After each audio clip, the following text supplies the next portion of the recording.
Goeiemôre gemeente. Vooraf sang vanoggend.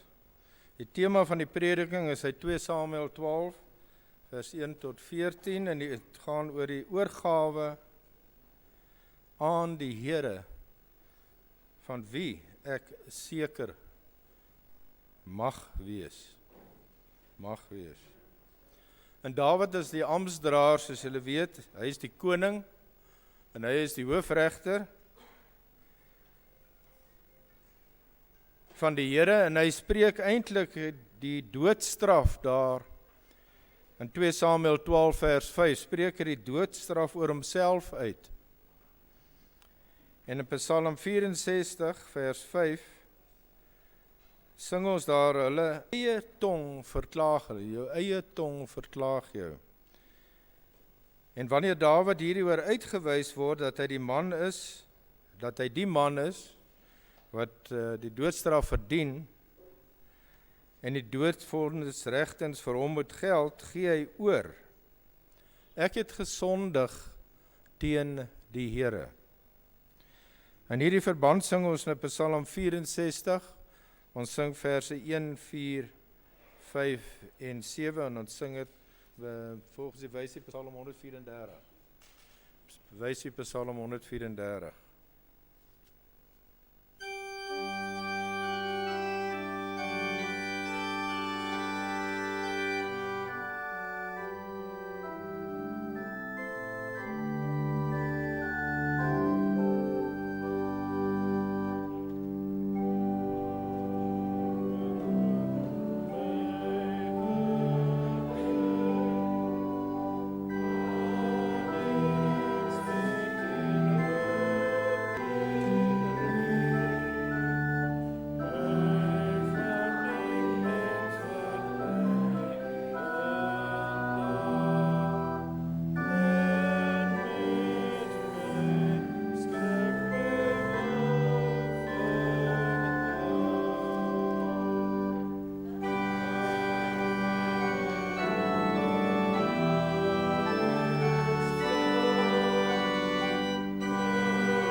En nou gaan ons volg met die belydenis van ons totale sonde verdorwenheid.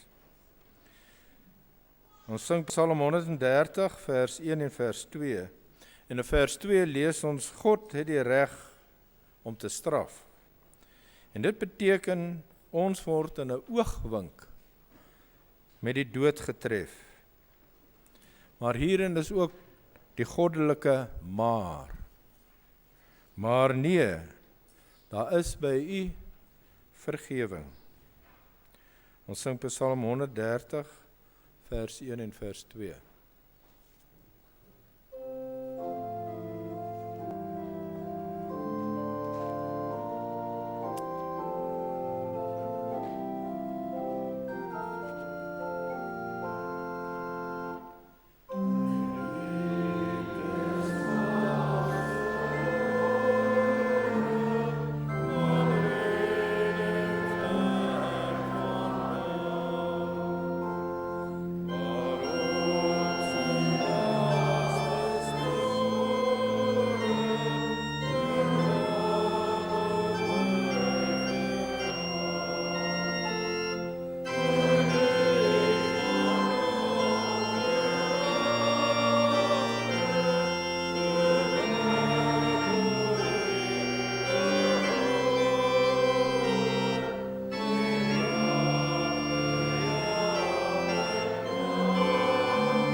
Van my kant, aan die almal hartlik goeiemôre broers en susters.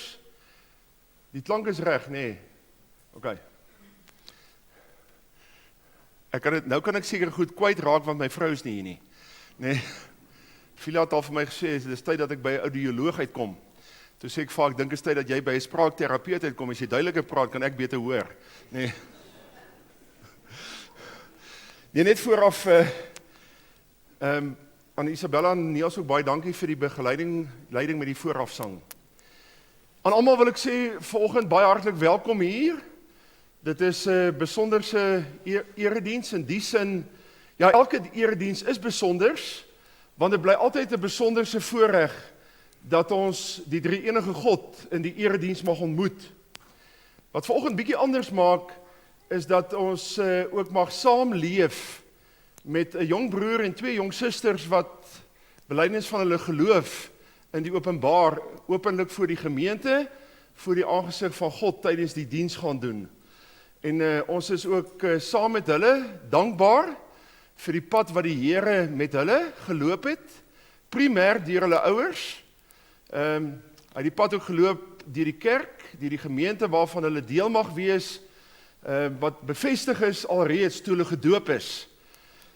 En daarom wil ons ook sê, waar julle familie, vriende saam is, en almal hier, baie hartlik welkom in hierdie feestelike geleentheid. Die enigste saak wat ek dan net nou gaan noem, is ons het net die kollekte by die deure, wat in twee verdeel word. Die een deel is vir die liefdegawes, en die tweede deel word dan geallokeer vir die emeritaatsfonds. Ek sal na afloop van die diens, as ons ook verjaarsdae goed doen, dan sal ek die ander sake vinnig aan aandag gee.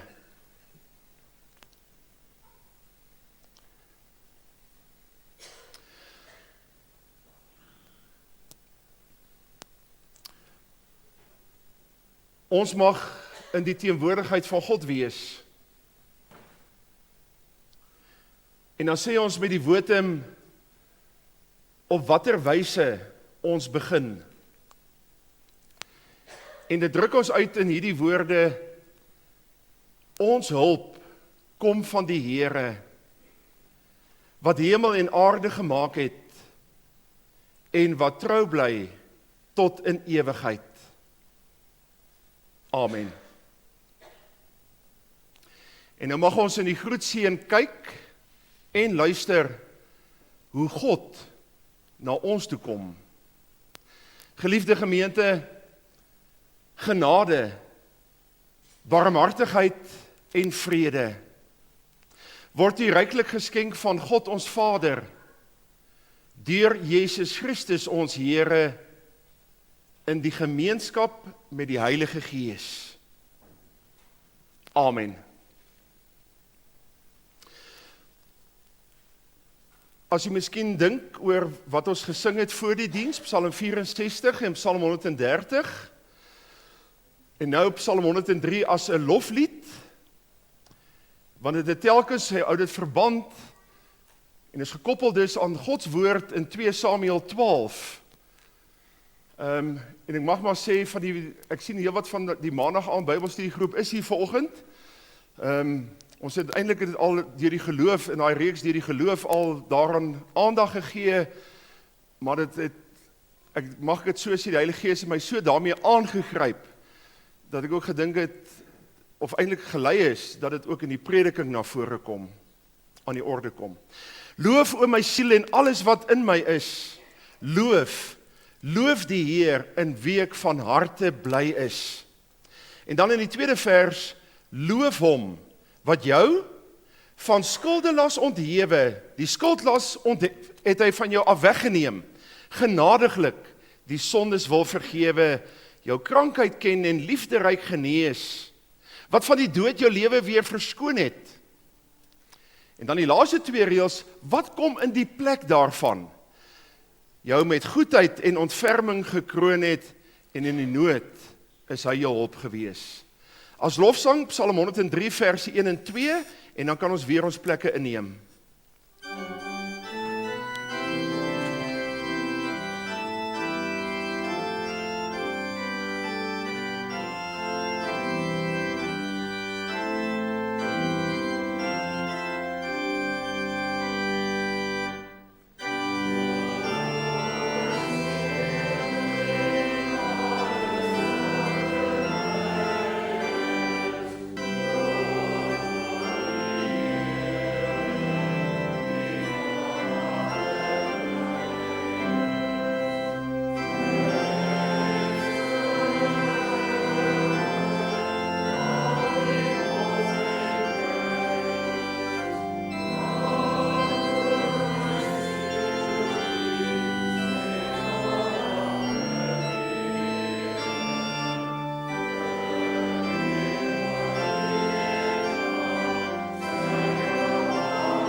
Here verootmoedig,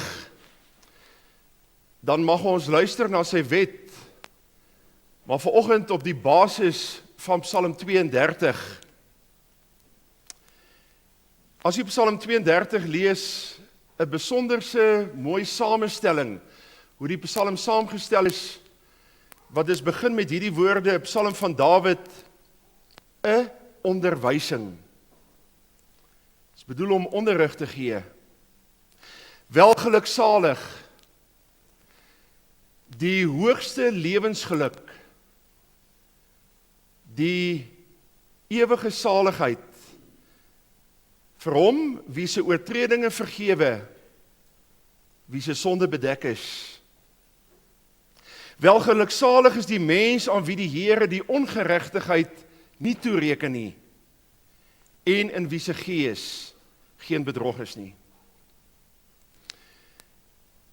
En dan kry jy, as jy die Psalm lees, kry jy die musikale rusteken Sela, en daarna, dan kan Dawid geleid deur die Gees gaan sing, belydenis sing van sy sonde. En dan die derde deel van die Psalm, en ek haal 'n vers daaruit aan, weer eens na 'n musikale rusteken, ek wil jou onderrig en jou leer aangaande die weg wat jy moet gaan. Ek wil raad gee, my oog sal op jou wees.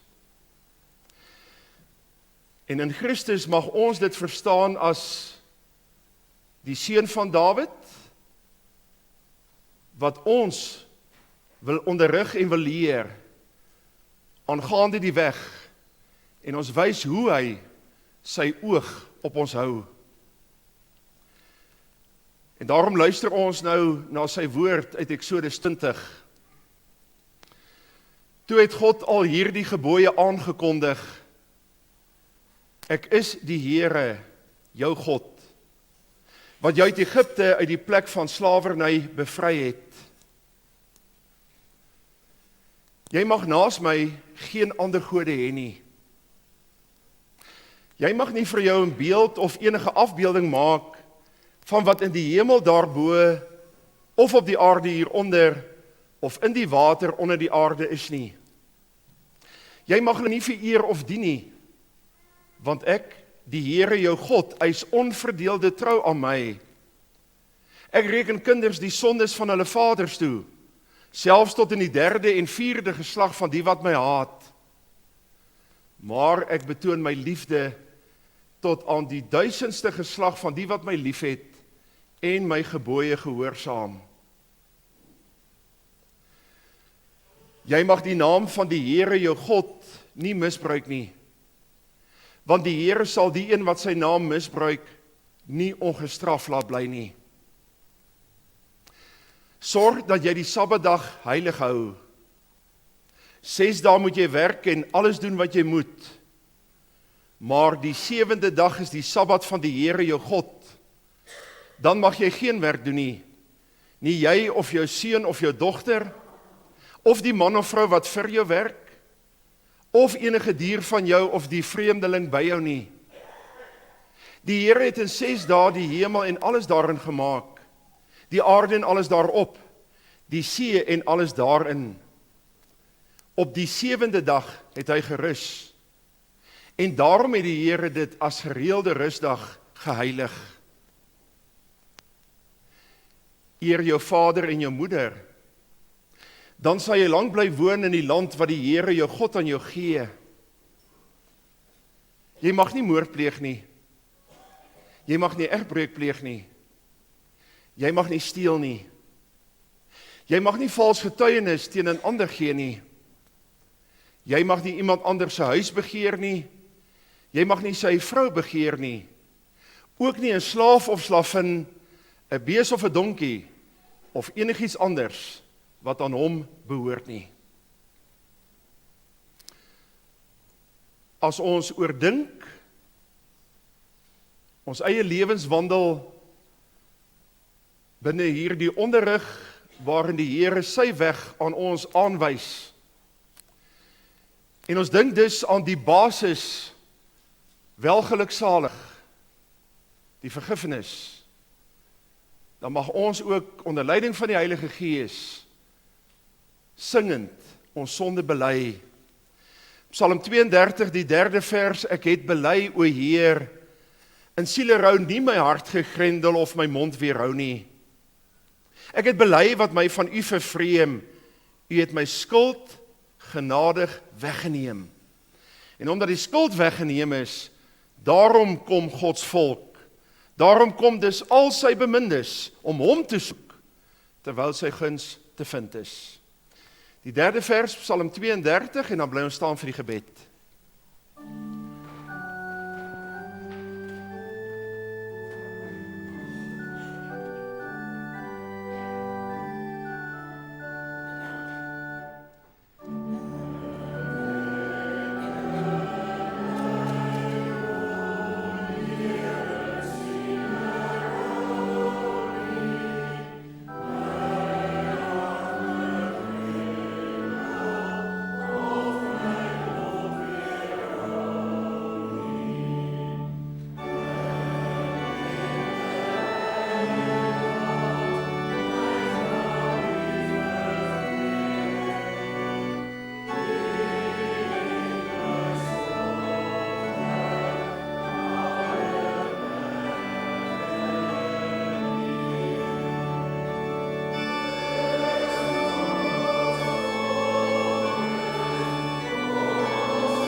Vader in die hemel,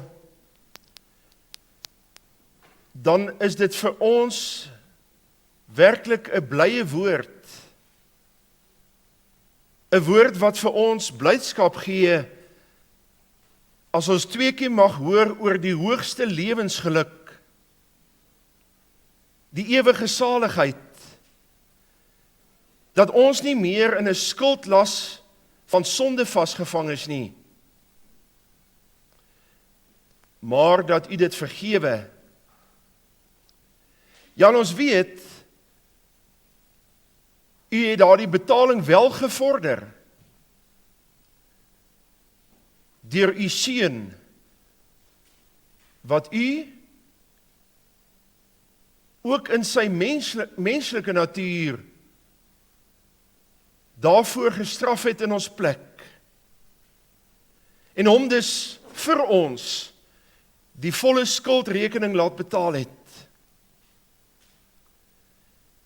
Ons dank u, vrygemaak van hierdie skuld, vrygemaak van u straf, kan ons as u volk, as u gemeente na u toe kom. Met dankbaarheid mag ons aanvaar, ons is u bemindes. Ons mag kom om u te soek terwyl u te vinde is. U laat u self vind.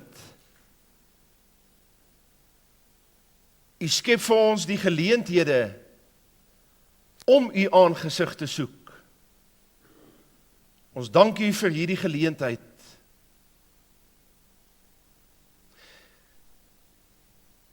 En op die basis van u heilstoezegging,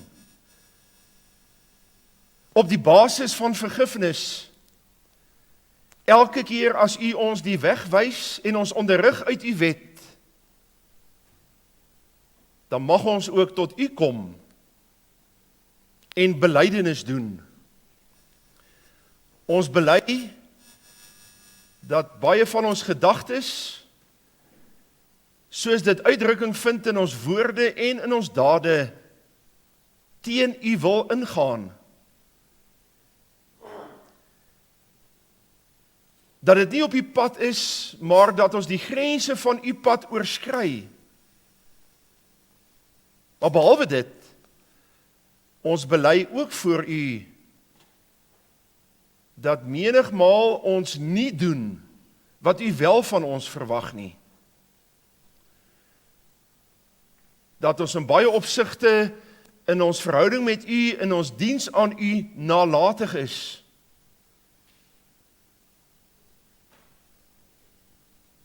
Maar ons kan in Christus ook tot u nader en pleit om vergifnis van ons sonde.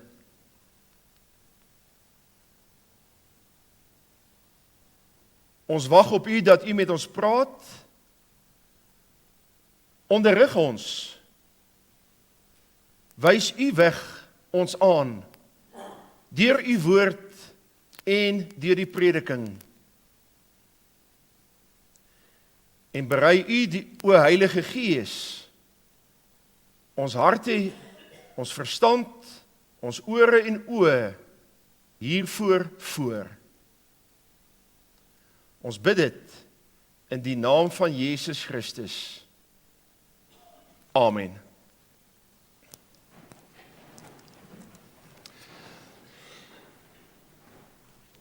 Uit die Bybel gaan ons lees 2 Samuel 12, verse 1 tot 14.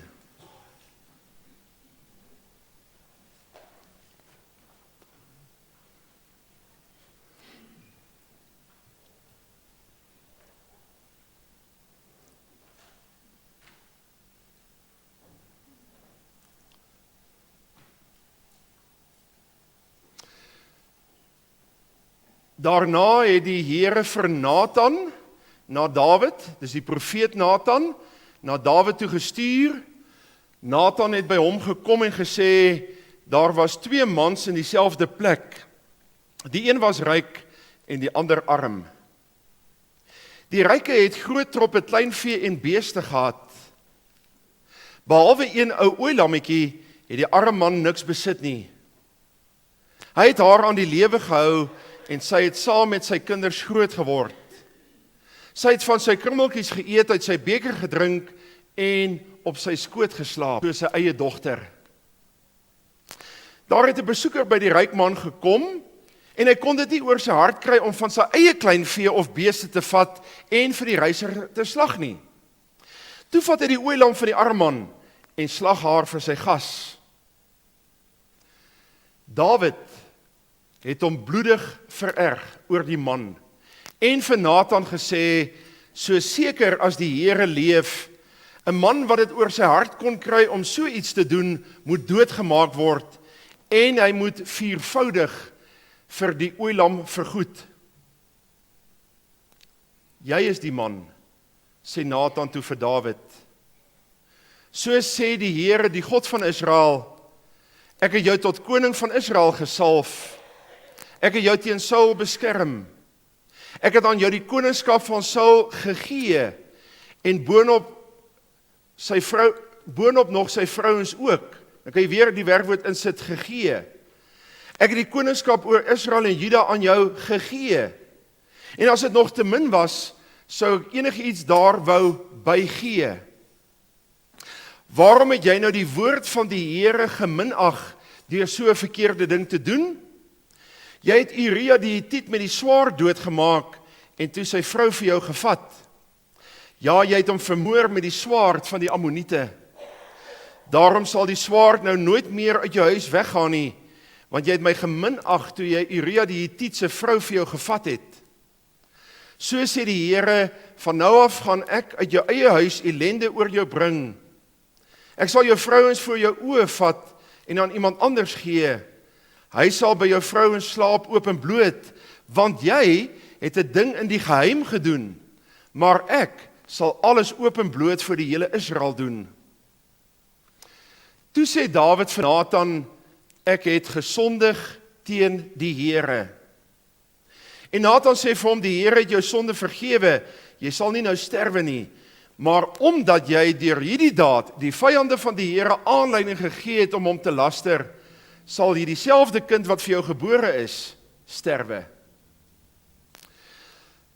Ons gaan 'n besonderlik aandag gee aan vers 13, veral die eerste deel, toe sê Dawid vir Nathan, ek het gesondig teen die Here. En dan die antwoord van die profeet Nathan, die Here het jou sonde vergewe, jy sal nie nou sterwe nie.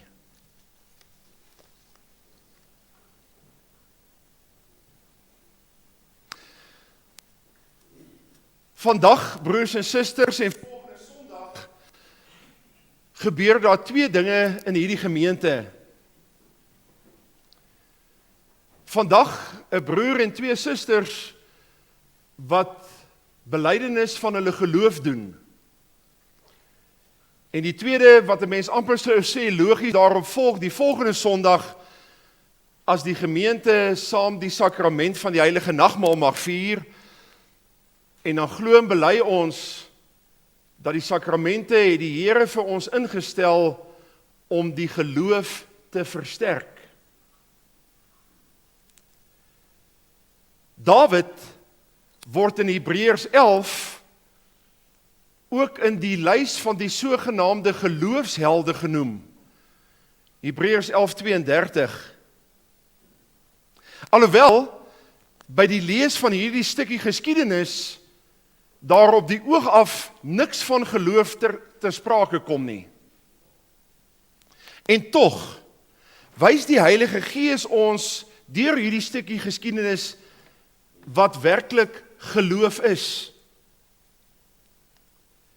Die algehele oorgawe aan die Here, van wie ons seker mag wees. En ek wil net begin deur 'n stukkie van die agtergrond te skets. Die profeet Nathan kom na Dawid toe en hy vertel aan hom 'n gelykenis.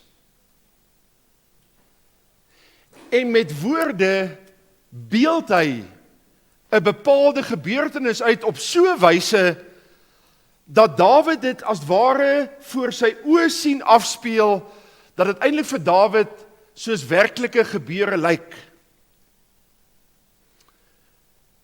'n Ryk man wat 'n oorvloed het aan beeste en aan kleinvee, kry 'n kuiergas. En soos dit gepas is, behoort hy vir hierdie kuiergas daarom 'n goeie ete te kan voorsit. Maar toe gaan vat hy sy arm buurman sy enigste ooilam. In die armoede van sy buurman was hierdie ooilam vir hom soos sy eie dogter. Gevoelloos ruk hierdie ryk man die hart van die arme man in stukke, as hy hierdie ooilam sonder seremonie slag en as 'n ete vir sy gas voorsit. En nou is die reaksie van Dawid hierop veelzeggend. En ons sal dit verstaan as ons hier agter in die harde skyf twee goed onthou en vashou. In die eerste plek, Dawid as koning is die gesalfde van die Here. Hy is die amptsdraer van die Here oor Israel en Juda. En tweedens, as koning was hy ook die hoofregter in regspraak. Ook hierin is hy amptsdraer van die Here. As hy nou 'n regsuitspraak moet maak, regspraak moet lewer, dan het die Here vanaf Exodus tot en met Deuteronomium alreeds al die reëls vir die regspraak gegee, in sy voorskrifte en in sy bepalings. In hierdie situasie, hoe sou die regspraak wat Dawid moet lewer, hoe sou dit klink volgens die reëls wat die Here reeds gegee het? En dit staan in Exodus 22 vers 1. Wanneer 'n man 'n bees of 'n skaap steel, of dit slag, of verkoop, moet hy, wat die beeste betref, 5 beeste terugbetaal vir daardie bees, en 4 stuks kleinvee vir die skaap. Maar hoor nou die regsuitspraak van Dawid die hoofregter. So seker as die Here leef, 'n man wat dit oor sy hart kry om so iets te doen, moet doodgemaak word en hy moet 4voudig vir die ooilam vergoed. Die eerste 2 dele van sy regsuitspraak is nie volgens die reëls wat die Here gegee het nie. Nêrens hoef 'n hoofregter 'n eed te sweer en die Here in te roep wanneer hy uitspraak lewer nie. Hoekom nie? Want die Here, is die Here wat die reëls gegee het. En tweedens, die doodstraf was nie deel in hierdie situasie, in hierdie bepaalde regsaak, was dit nie deel van die reël nie.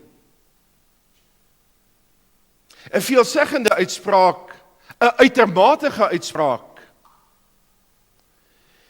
Die regsbeginsel in die skrif van 'n oog vir 'n oog en 'n tand vir 'n tand trek Dawid ver verby sy grense. 'n uitermate regspraak. En as hy dan nog kan byvoeg, so seker as die Here leef, dan sou u en ek heel moontlik heeltemal oortuig wees van sy regsinnigheid en van die egtheid van sy regspraak. Ek dink onder andere aan baie uitsprake in gesprekke wat ons self maak en boodskappe op sosiale media wat ons ontvang en dan gewoon deurstuur, waarin in 'n sekere sin regsuitsprake gemaak word, wat baie keer verby die grens gaan van 'n oog vir 'n oog en 'n tand vir 'n tand. En nou reken ons dat ons die reg het om sulke uitsprake te maak. Ons wil baie keer 'n baie duidelike vinger wys na die onreg wat ander mense pleeg.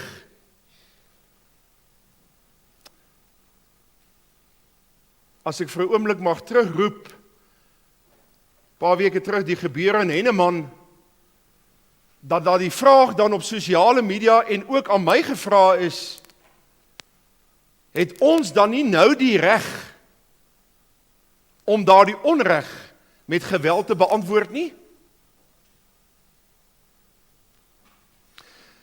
As Nathan vir Dawid antwoord en sê, jy is die man, dan sê Nathan vir Dawid, jy as amptsdraer van die Here het die doodstraf van die Here heel tereg oor jouself uitgespreek. En is nogal opmerklik dat dit Nathan was. Want die naam Nathan beteken gegee, geskenk. Dawid, met elke keer dat die woord deur die profeet tot jou kom, gee die Here aan jou. Hy het aan jou die koningskap van Israel en Juda gegee. Hy gee aan jou die beskerming teen Saul. Hy het die vrouens van Saul aan jou gegee. En as jy nog meer wou hê, sou die Here dit ook vir jou bygee. Maar jy luister nie na die prediking van die woord van die Here nie, wat deur die mond van die profeet na jou kom nie. Jy minag, jy vertrap die woord van die Here. Baie mooi, die woord, daardie woord, wat gepreek, wat verkondig word, wat jy hoor, is die woord waarin die Here in aksie is, werkend is. En as jy dit nie hoor nie, daarom kan jy nie sien, raak sien, wat die Here alreeds alles aan jou gegee het nie, en wat hy gee, en wat hy nog sal bygee nie. Inteendeel, deur jou minagting vir die woord van die Here, het jy 'n moordenaar geword, 'n egbreker en 'n dief. heel tereg en daarom heel regverdig oor jou die doodstraf van die Here. Jy het dit reg uitgespreek en jy het dit regtens reg uitgespreek, so waar as die Here leef. Die swaar, die dood, sal nooit meer uit jou huis weggaan nie. En net so sal die egbreuk ook nie uit jou huis meer weggaan nie, en ook nie die diefstal nie. Miskien wonder u op hierdie oomblik, maar wat het dit nou met geloof te doen? En Jan, dan is die antwoord niks. Tot dusver lyk dit alles op die teendeel van die geloof. Maar dat ons dit al verstaan, die mens en elkeen wat nie luister na die prediking van die woord van die Here nie, trek oor homself en trek oor haarself deur dit waarmee ek gewoon elke dag in my huis besig is, en dit waarmee ek by die werk besig is, en dit waarmee ek in sake bedrywig besig is, en dit waarmee ek op die pad besig is, deur daardie aktiwiteite trek ek die oordeel van die Here oor myself nader. Dis die ellende van die sonde.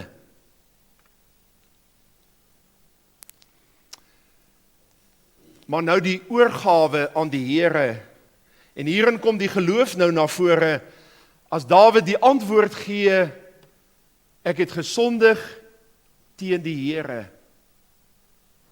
En met hierdie antwoord gee hy hom geheel en al aan die Here oor, in die aanvaarding, dat die Here hom op daardie oomblik met die dood kan tref, mag tref.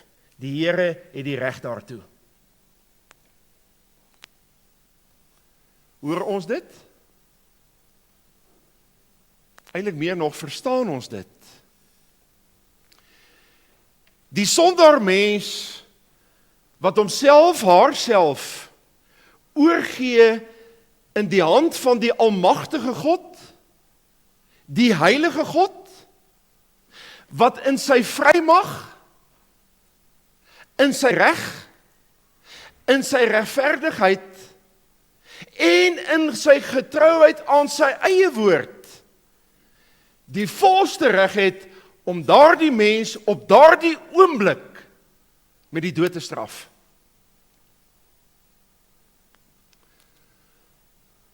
Ek het al reeds iets daarvan gesê, miskien het dit weer ons eie baie keer onsself die reg toe, om oor ander mense se onregte uitsprake te maak.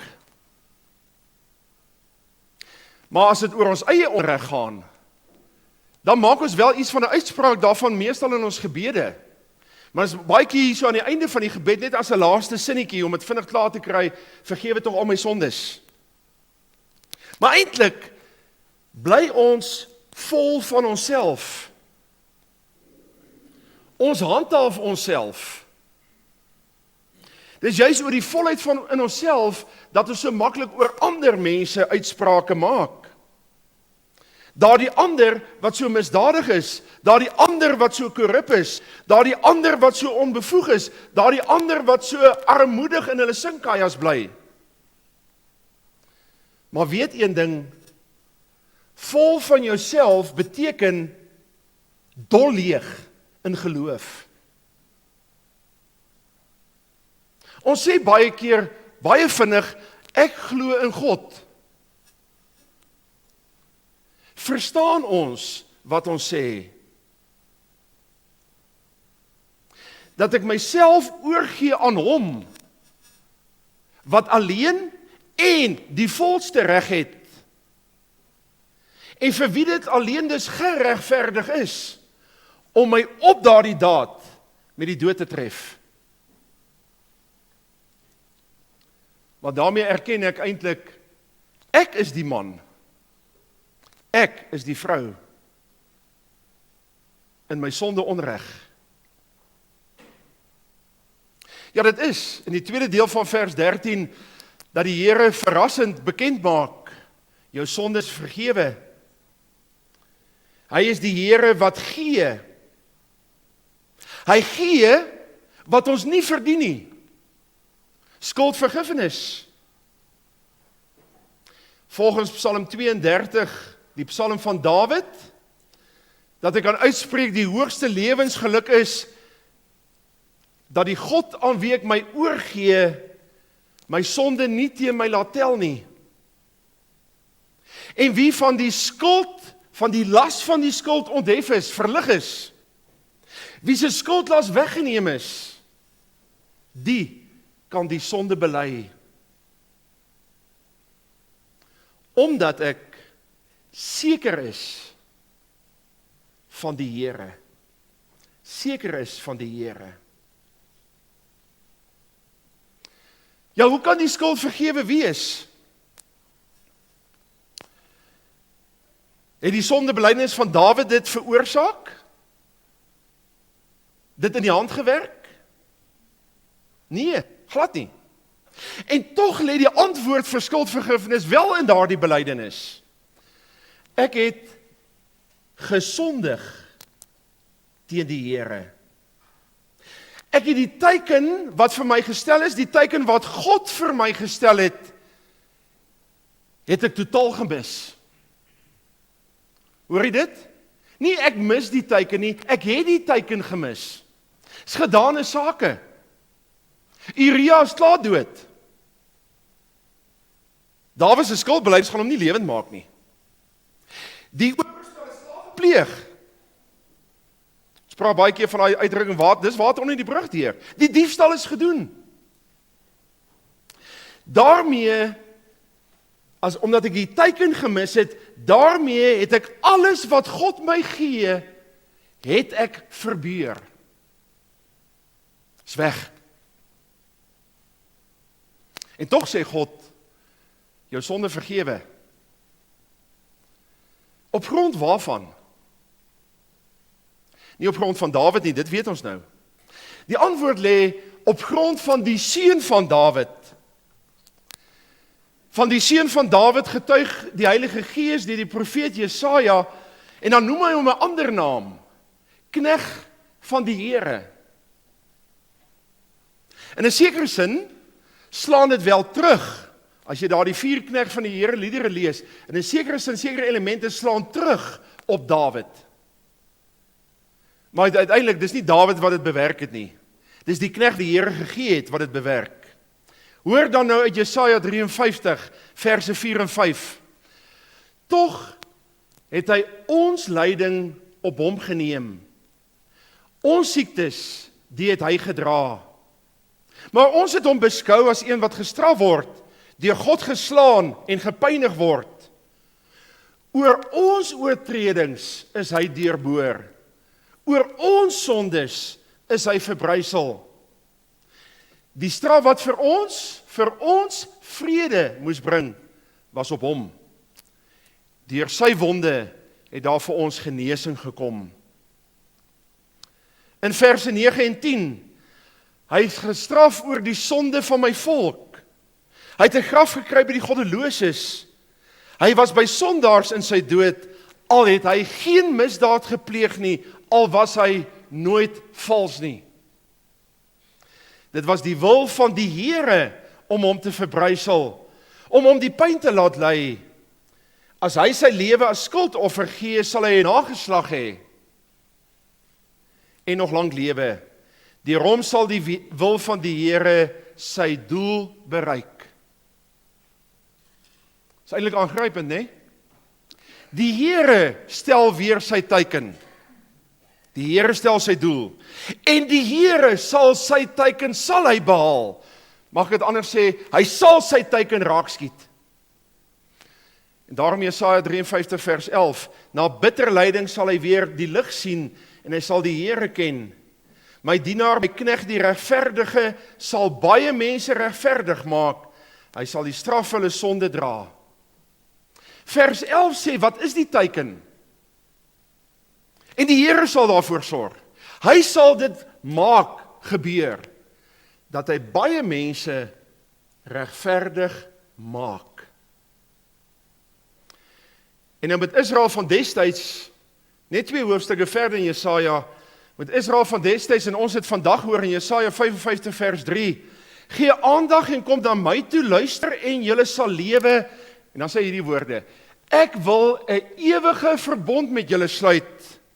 Ek wil my troue liefde, ou vertaling sê, my bestendige genadebewyse betoon soos aan Dawid. 'n Ewige verbond. Waar word dit gebou? Op die bestendige genadebewyse. Weet jy, dis eintlik in die grondteks baie mooi. Op die amen van ontferming word dit gebou. Die sekerheid dat hy ons nie toereken wat ons eintlik verdien nie. Soos hy dit aan Dawid bewys het, jou sonde is vergewe. En dan lei die Heilige Gees vir Paulus in 2 Korintiërs 1, Christus is die amen van God. Waar seker, veel sekerder as selfs die beste gevoel wat ek in my hart kan kry. Oortuig wees van my Here, Jesus Christus. Wat is dan die geloof? Met daardie oortuiging, die oorgawe, die geheel en al oorgee aan Jesus Christus, met die aanvaarding, dat God my sonde met die dood straf.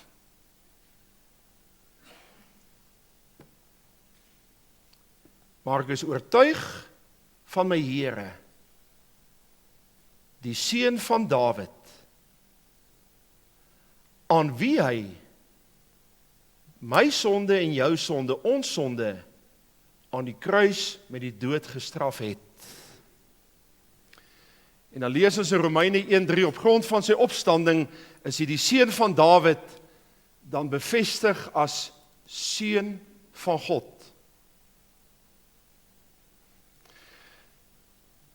Die vergifnis is nie bloot 'n menslike ding nie.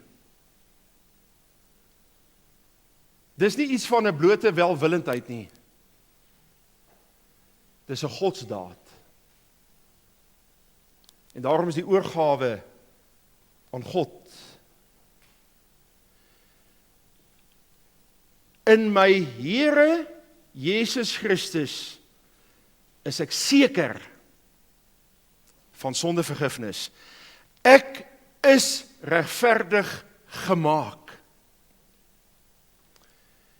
En hieruit laat die Heilige Gees vir Dawid in Psalm 32, maar laat die Heilige Gees ons ook uit Psalm 32 getuig. Welgeluksalig. Die hoogste lewensgeluk. Die ewige saligheid. In die amen van ontferming. Veranker in skuldvergifnis. Om die rede, en om die rede alleen, mag ons oorgelewer aan hom leef, tot in ewigheid. Amen. Kom ons sing eers saam, terwyl ons bly sit. Psalm 79, verse 5 en 9, en dan gaan ons oor tot die belydenisaflegging. In vers 5, die feit dat ek tot die Here dit roep, vir die Here dit sê, is iets van daardie oorgawe, gedenk die kwaad. Die woordjie gedenk beteken 2 goed, dink nie daaraan nie, en tree nie op volgens waaraan u dink, as u aan die kwaad dink nie. Gedenk die kwaad deur ons gedaan nie meer, ons eweldaad wil ons vergeef, o Heer. En dan die gevolg, die uitwerking, dan sal u volk u eie kudde weer, wat U wou lei en deur die staf regeer, dan sal ons sing. En dan mag jy ook van jou sonde sing. Dit is nie om daarmee te koop te loop, daarmee te spog nie, maar gelei deur die Heilige Gees, vervul met die Heilige Gees, singend dit ook bely, dan sal ons sing tot in die nageslag, maar hier spesifiek nou, van U vermoë, die godsvermoë, en sy onoorwinbare krag. Verse 5 en 9, terwyl ons bly sit, Psalm 79.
Ons gaan nou aan een van ons broers, Die, en twee van ons susters, Manushka, my net geleentheid gee om belydenis van hulle geloof te doen. Ek gaan vra dat julle drie asseblief na vore sal kom.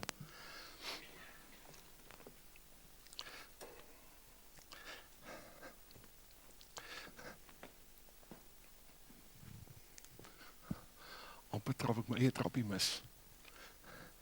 Ek gaan vra dat julle hier staan en die gemeente kyk.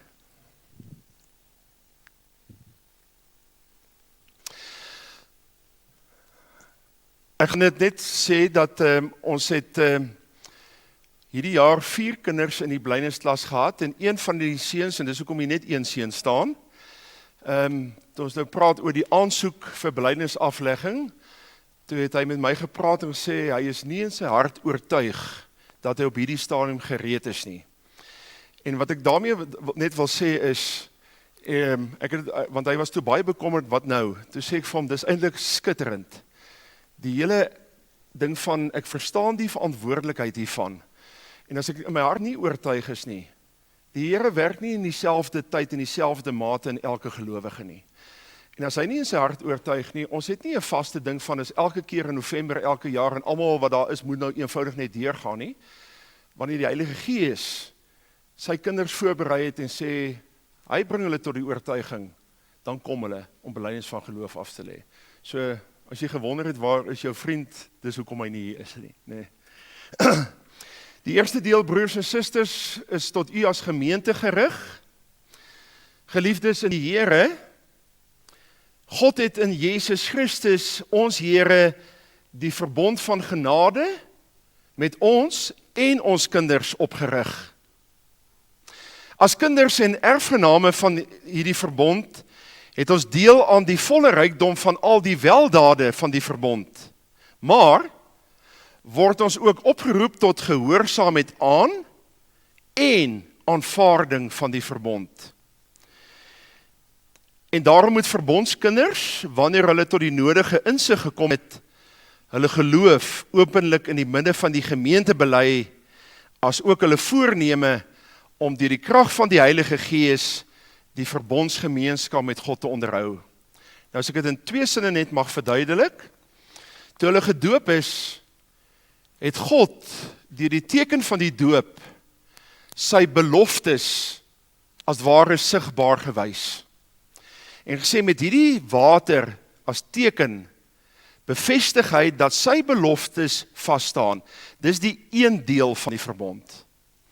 En as ons dus praat van aanvaarding van en gehoorsaamheid aan die verbond, dan is hulle primêr deur hulle ouers vanuit die doop uit, maar ook weier deur medebroers en susters, ook in die gemeente is hulle hierin onderrig, gelei, opgevoed, totdat hulle gebring is deur die Heilige Gees by die punt om te sê, daardie beloftes, in die doop, ek sal vir jou 'n God wees, my Vader wat my as sy kind aanneem, die Seun Jesus Christus wat al my sondes met sy bloed afwas, en die Heilige Gees wat my toegewy aan God maak, daardie 3, aanvaar hulle, en sê daarmee tot gehoorsaamheid. Dis wat hierdie eerste paragraaf dus bedoel.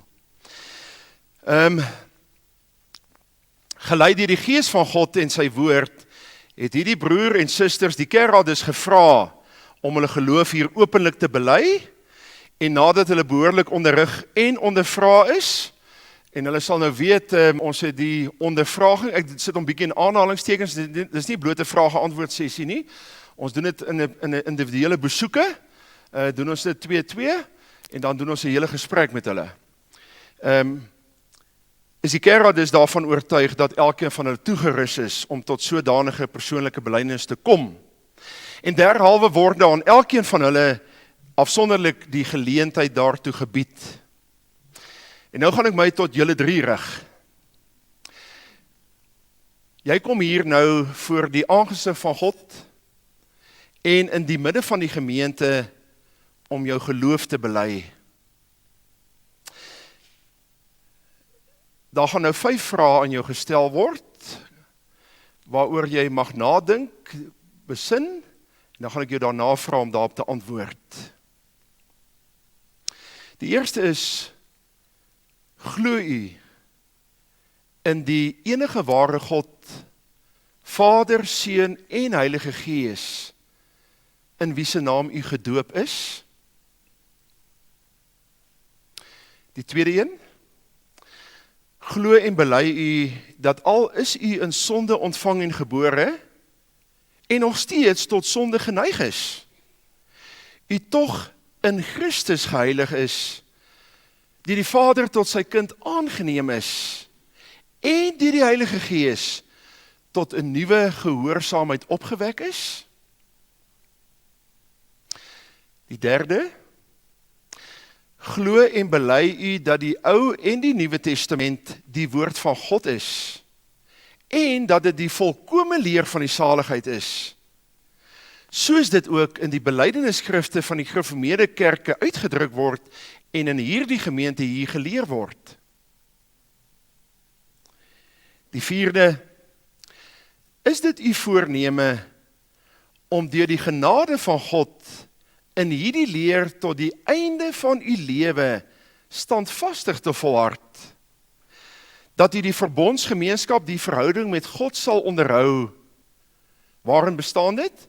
Dat ek God van harte sal lief hê, dat jy gehoorsaamheid aan sy woord sal dien, dat jy van die wêreld en al sy begeerlikhede afsien, dat jy u lewe en u saligheid buite uself in Christus soek, en dan so, op hierdie wyse, hierdie belydenis van u met 'n godvreesende lewe sal bevestig. En dan die 5de, beloof u, terwyl die volle gemeenskap met die kerk van Christus nou vir u ontsluit word, om as 'n lewende lid van die kerk die bediening van woord en sakramente ywerig te soek, u gawes gewillig en met vreugde, tot nut en saligheid van die ander lede en tot uitbouing van die koninkryk van God aan te wend. En beloof u om u aan die Christelike vermaning en tug te onderwerp, as u in leer of lewe u sou misgaan. Voor God en voor die hele gemeente, jou antwoord, Manuska. Jou antwoord, Manet. Jou antwoord die. Waar u hier openlik u geloof bely en God se verbondsbeloftes wat hy in u doopbeseel het aanvaar het, wek ons u op om hierin te volhard.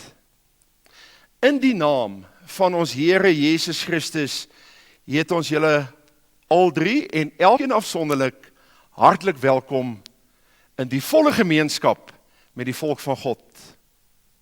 En mag die God self, die God van alle genade, wat ons tot sy heerlikheid in Christus geroep het, nadat ons 'n kort tyd gelei het, mag hy u volmaak, grondves, bevestig, versterk. Aan hom die heerlikheid tot in ewigheid. Amen. Ek gaan nou versoek dat hulle ouers asseblief ook na vore sal kom.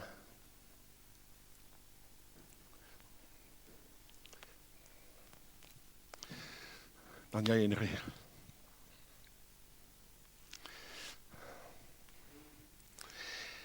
Julle mag dalk 'n bietjie verder uit mekaar staan, 'n paar maar by julle mag staan.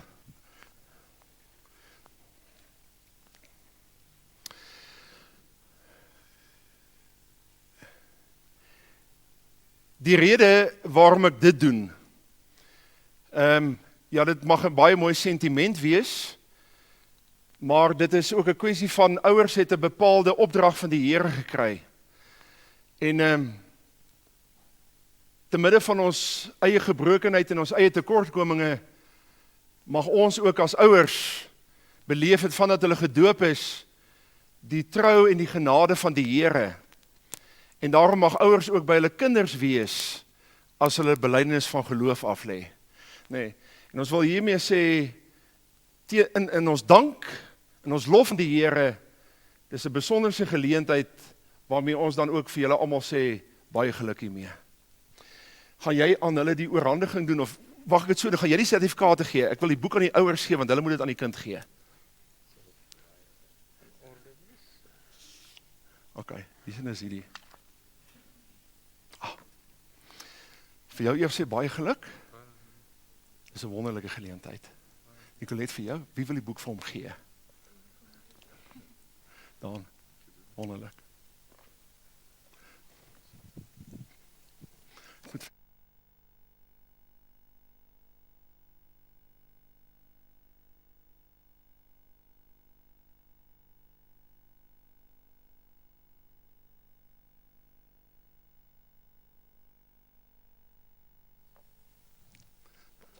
Nee, eers jy.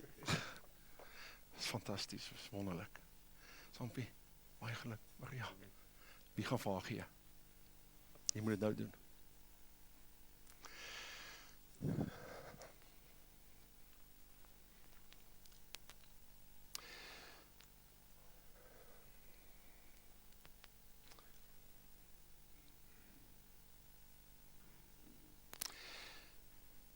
En nou mag ons as gemeente saam met hulle bely, ons geloof bely.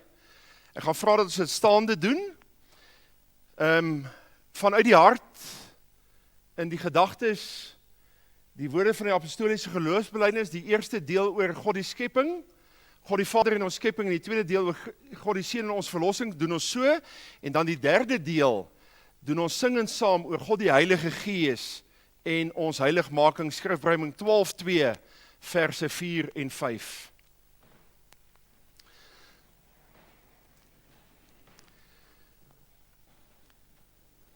Ek glo in God, die Vader, die Almagtige, die Skepper van hemel en aarde, en in Jesus Christus, sy eniggebore Seun, ons Here, wat ontvang is van die Heilige Gees, gebore uit die maagd Maria,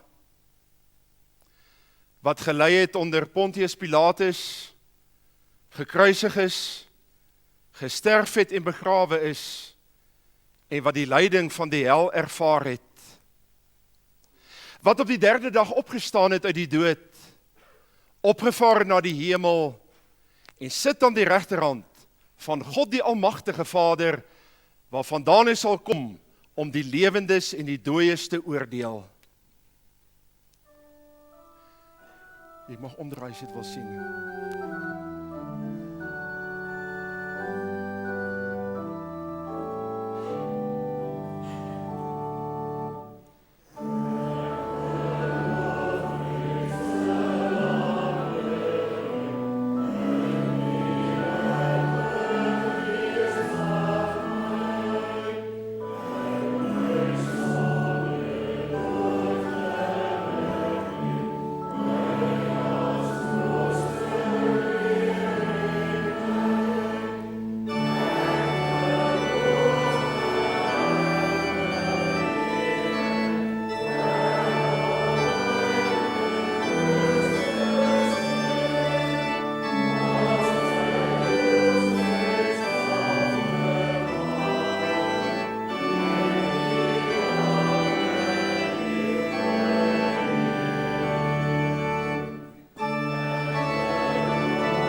Kom ons buig ons hoofde, dan dank ons die Here in gebed.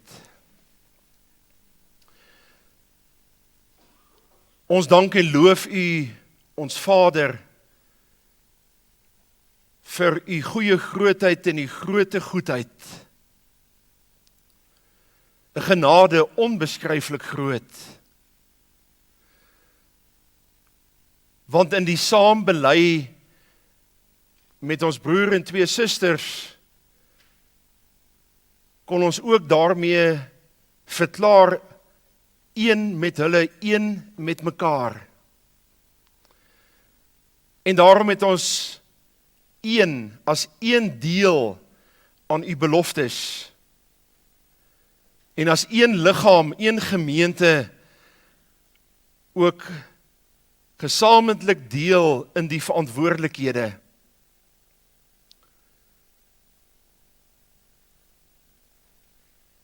U het altyd deur al die jare getrou gebly. U het Uself aan U woord gehou. Ons kon dit saam in gemeenskap met U beleef. Regeer ons lewens deur U Heilige Gees, dat ons oorgegee aan ons Here Jesus Christus sal lewe. Bewaar ons daarvan dat ons niks van onsself wil probeer handhaaf nie, niks van onsself probeer verdedig nie, niks van onsself probeer regverdig nie, want ons het dit nie. En tog, Here, ons erken, ons probeer dit aan mekaar.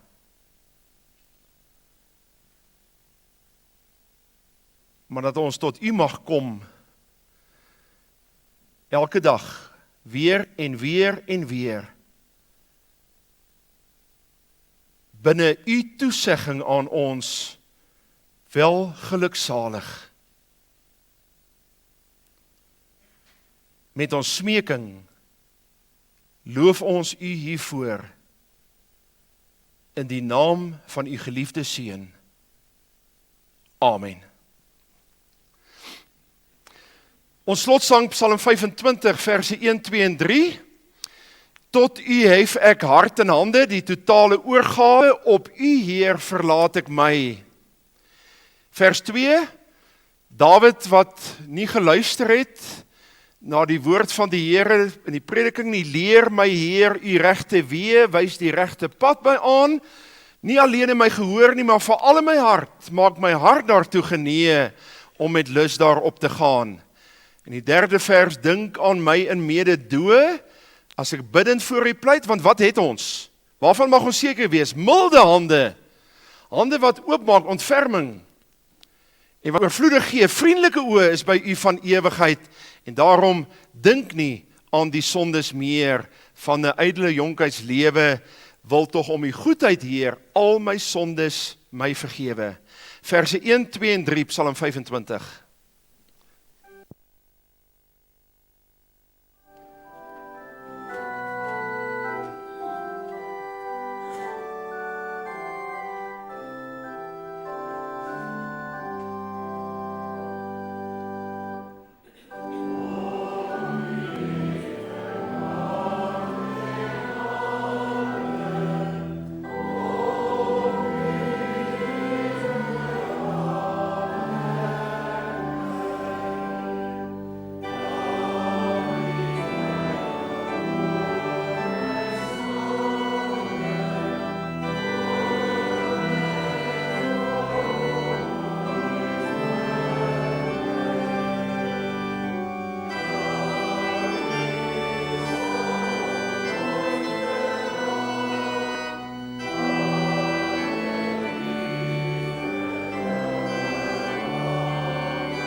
Die seën van die Here. Die genade van ons Here Jesus Christus, die liefde van God ons Vader en die gemeenskap met die Heilige Gees is en bly met u.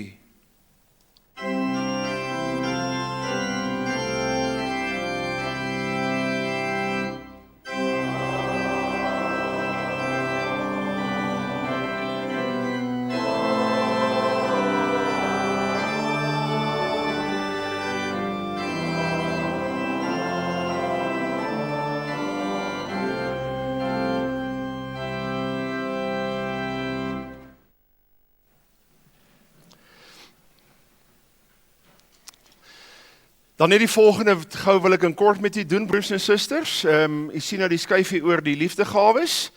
En ek wil juist by die liefdegawes gaan, is 'n deel van barmhartigheid van omgee.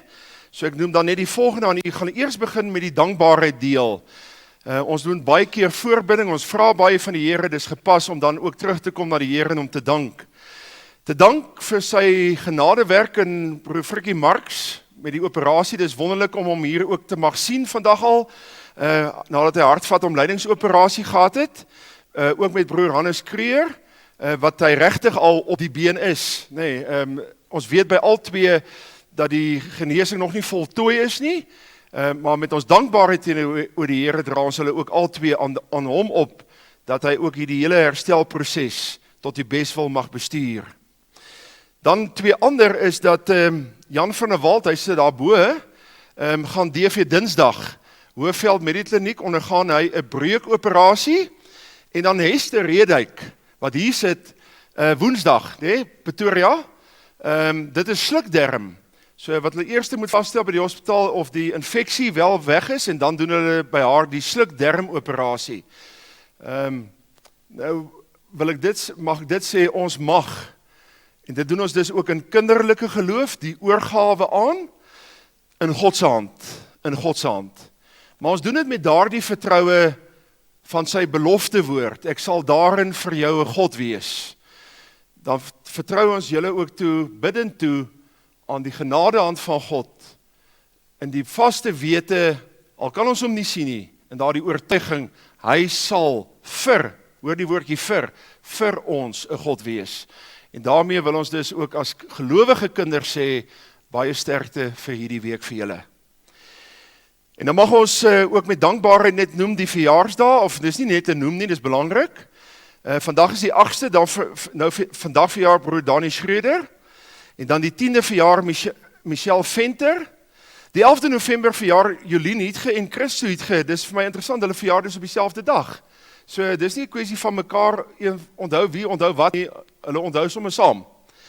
En dan ook Christian Nel, die 12de November verjaar Aletta Swart, die 13de verjaar Nico Snyman, en dan die 14de Christal Venter, en dit is ook, as ons sê, baie geluk met die verjaarsdag vandag in hierdie week, vir die komende lewensjaar, daar die woorde, Psalm 21 vers 2, die beruimde deel, mag die Here u elkeen vriendelik tegemoet kom in die komende lewensjaar met 'n stroom van goeie dinge en gulde seëninge.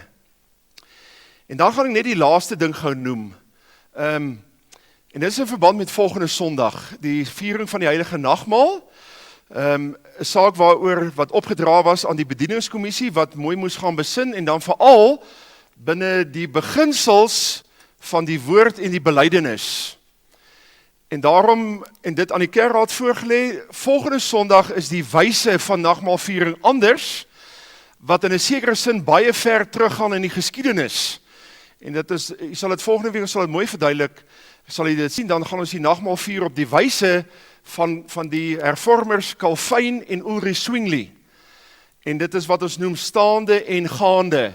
Maar ons sal dit rustig, ons sal dit aan u verduidelik, want dan weet ons het in daardie sin beantwoord ons ook nog aan die bepaalde regulasies wat aan ons opgelê is, maar sodat elkeen nog steeds werklik sinvol ook die nagmaal van die Here mag vier. En hiermee wil ek vir u dus almal sê 'n baie mooi geseënde dag.